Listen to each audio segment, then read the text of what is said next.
तो बच्चों आज हम पढ़ने वाले हैं टाइप्स ऑफ रिएक्शन। और ये वीडियो बहुत ही जल्दी शुरू होगी और बहुत ही जल्दी खत्म होगी।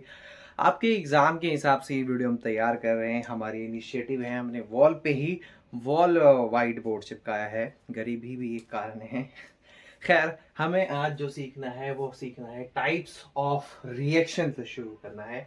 अब ये मैं 10 से 15 मिनट में आपको पूरा समझाने की पूरी कोशिश करूंगा, है ना।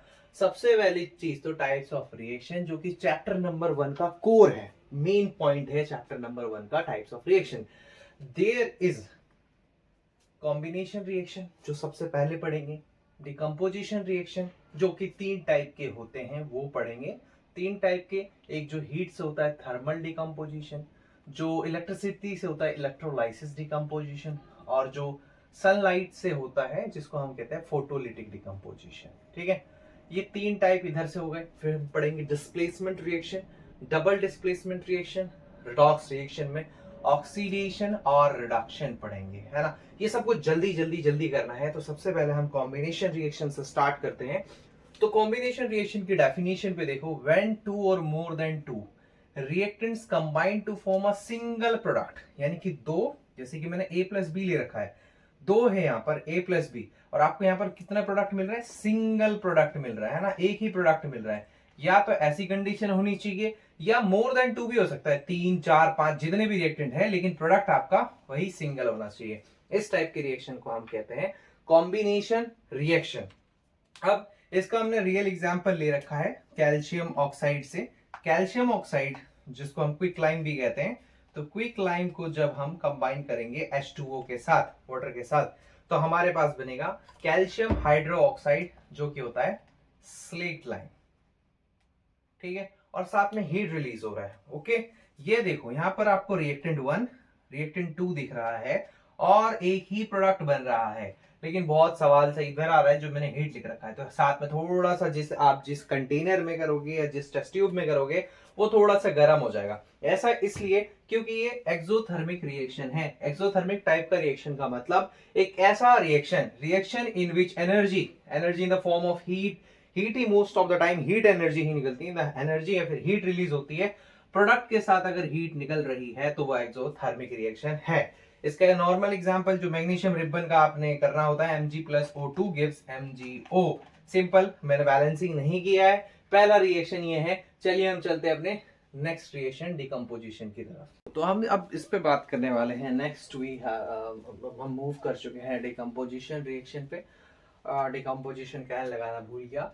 तो इसकी अगर हम डेफिनेशन जाएं तो देखो, जब एक सिंगल रिएक्टेंट, जैसे पिछली बार था जब एक सिंगल प्रोडक्ट बनता है, वैसे ही जब इस पे एक सिंगल रिएक्टेंट ब्रेक होता है 2 और मोर देन 2 कंपाउंड्स में, लेट्स से एग्जांपल, जैसे ए एक रिएक्टेंट है, ठीक है, एक रिएक्टेंट है और उसके 2 प्रोडक्ट बन गए हैं, तो ये क्या है? एक डिकम्पोजिशन रिएक्शन है।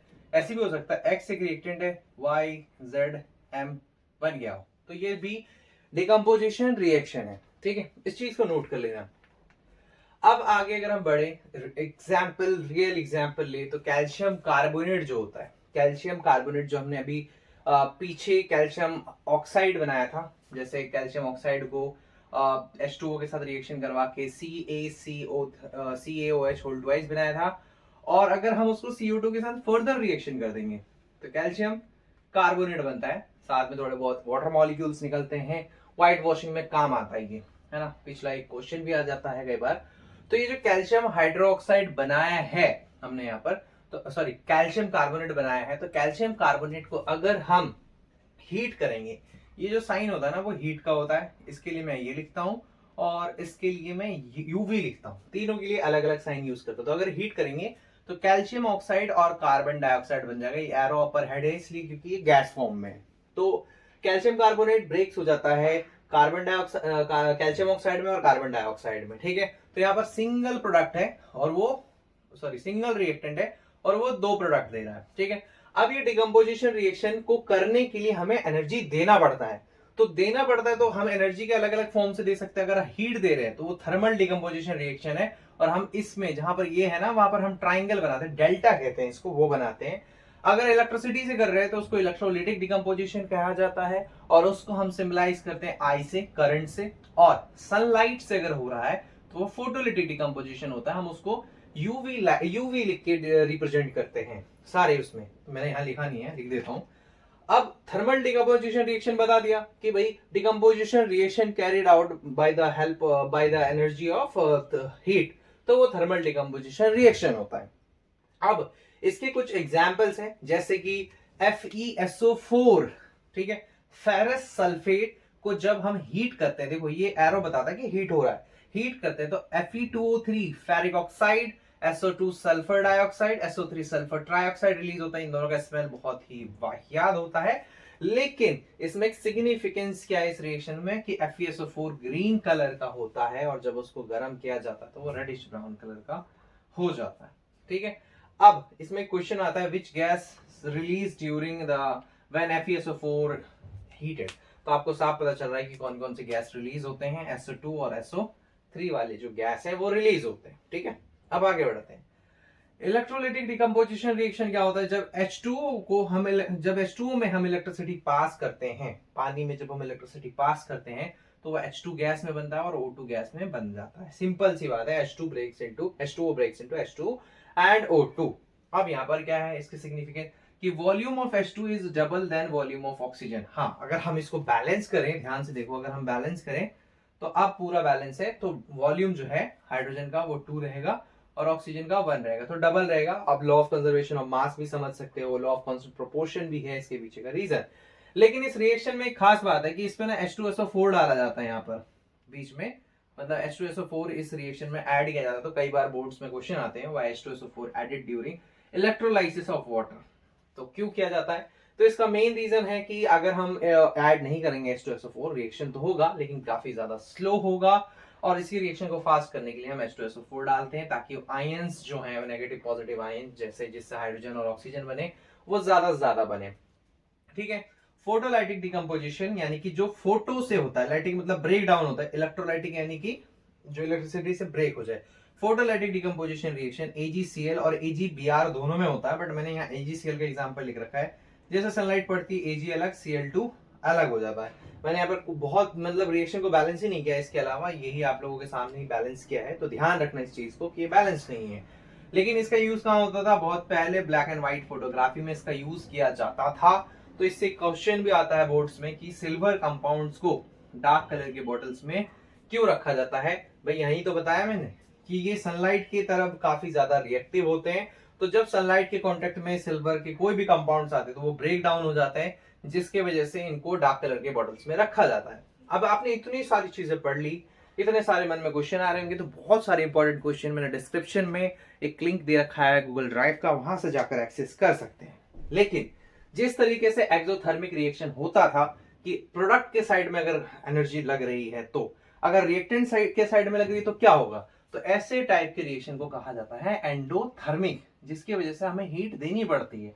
तो ये सारे के सारे रिएक्शन जो आपको सामने दिख रहे हैं, इसमें हमने हीट दिया है, इसमें हमने इलेक्ट्रिसिटी दी है, इसमें हमने सनलाइट दिया है, और कुछ ना कुछ फॉर्म ऑफ एनर्जी दिया ही है। तो ऐसे टाइप के रिएक्शन को एंडोथर्मिक रिएक्शन कहा जाता है, जिसमें reaction carried out by the energy, आपको जिस भी रिएक्शन को करने में एनर्जी लगे वो आपका एक्सोथर्मिक है। एंडोथर्मिक है। एक्सोथर्मिक में क्या होता है? हीट आपको या फिर एनर्जी आपको मिल रही होती है। यहां तक आ गए तो सब्सक्राइब कर ही लेना। अब हम जा रहे हैं अगले उस पे, जिसका नाम है डिस्प्लेसमेंट रिएक्शन। हमारा नेक्स्ट टॉपिक है डिस्प्लेसमेंट रिएक्शन। तो आप जानते हैं कि डिस्प्लेसमेंट रिएक्शन में होता क्या है। तो डिस्प्लेसमेंट रिएक्शन की मैंने डेफिनेशन लिख दी है, आप लोगों को अपने स्क्रीन में दिख रही होगी। When more reactive matter reacts with compound with less reactive element, या फिर मेटल लिखना था मुझे, less reactive element या फिर metal, the more reactive metal displaces less reactive metal from its compound। इसको एक कहानी से सुना रहा हूं। एक आदमी है, भाई दिल पे मत लेना, इमेजिनरी कहानी है, ठीक है। एक लड़का है जिसका नाम मनोज है, उसकी गर्लफ्रेंड है शीला, ठीक है। एग्जाम्पल है, कोई दिल पे मत लेना। अब मनोज गरीब आदमी है और शीला को एक अमीर आदमी मिल गया, ठीक है, या फिर मनोज जो है, शीला गरीब आदमी है, लड़कों मेरा मैं अपना नाम यूज कर लेता हूँ, साहिल, ठीक है, साहिल जो है बहुत गरीब आदमी है और शीला भी मेरा ही नाम है, शीला बहुत अमीर लड़की है, ओके।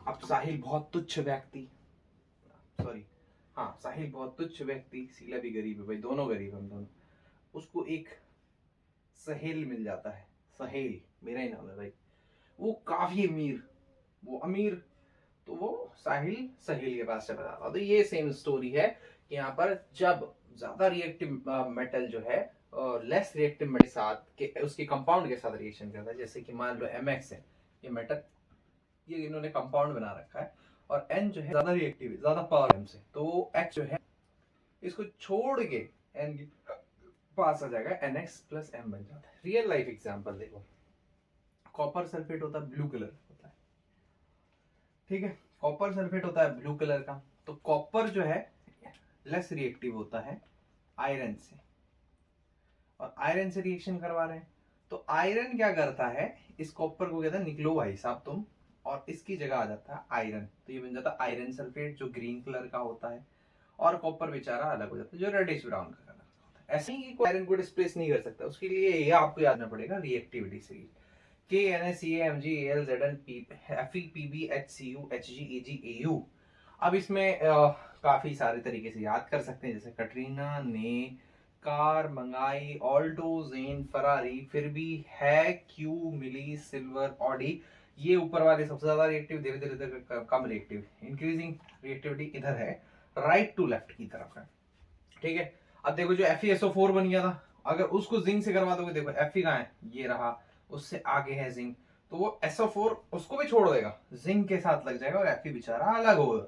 अब ऐसा नहीं है कि SO4 इसको नहीं छोड़ेगा, SO4 जिंक सल्फेट का रिएक्शन अगर हमने करवा दिया कैल्शियम के साथ, ये रहा आपका जिंक और ये रहा आपका कैल्शियम, ये तो और ज्यादा अमीर है, मतलब और ज्यादा रिएक्टिव है, तो CaSO4 ये रहा, जिंक ये रहा। तो आप लोगों को होप समझ में आ गया होगा। अब हम बढ़ते हैं डबल डिस्प्लेसमेंट रिएक्शन की तरफ, आगे बढ़ रहे हैं। डबल डिस्प्लेसमेंट रिएक्शन क्या होता है और रेडॉक्स रिएक्शन क्या होता है, फिर ये चैप्टर खत्म। इतने ही देर में सोचो आपने पूरा चैप्टर कर लिया है, आपको चैप्टर के नोट्स मिल जाएंगे, आप फॉलो कर लेना मुझे, और लिंक में डिस्क्रिप्शन होगा बहुत अच्छे अच्छे नोट्स के लिए, सॉरी डिस्क्रिप्शन में लिंक होगा, I am so sorry, first video है तो हो जाता है ऊपर नीचे।